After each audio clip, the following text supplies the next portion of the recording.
हारून, तुम्हें नहीं लगता कि हमारा घर खूबसूरत हो गया है?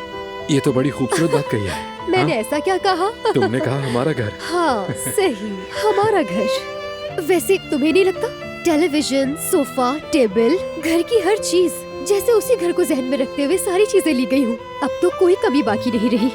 अब बस एक ही कमी रह गई है और वो है तुम्हारा हाँ कहकर दस्तखत करने की।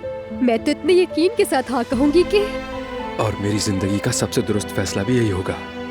मैं इतने स्टाइल से दस्तखत करूंगा कि तुम खुद ही देखती रह जाओगी। वैसे हारून, मैंने कहा था ना कि हमें शादी सादगी से कर लेनी चाहिए, तो अब बिल्कुल भी देर नहीं करते बल्कि जल्दी से शादी कर लेते हैं। और वैसे भी अब हमारा घर बिल्कुल तैयार है, तो अब देर करना बिल्कुल भी नहीं बनता। जल्दी से हम दोनों एक हो जाते हैं, क्या कहते हो? देखो उसकी फिक्र ना करो, छोड़ दो उसे। किसी न किसी तरह सब हो जाएगा। देखो काफी देर हो गई है, तुम्हारे घर वाले फिक्र कर रहे होंगे। चलो जाओ।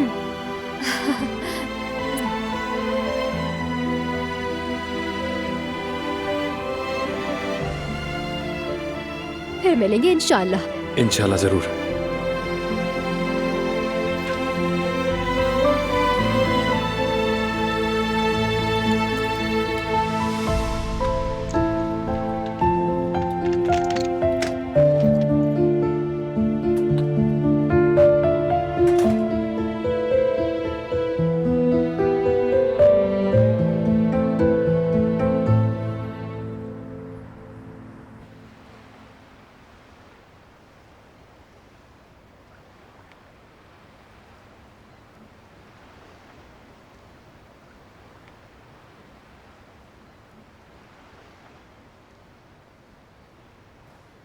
हाय, हाय अल्लाह,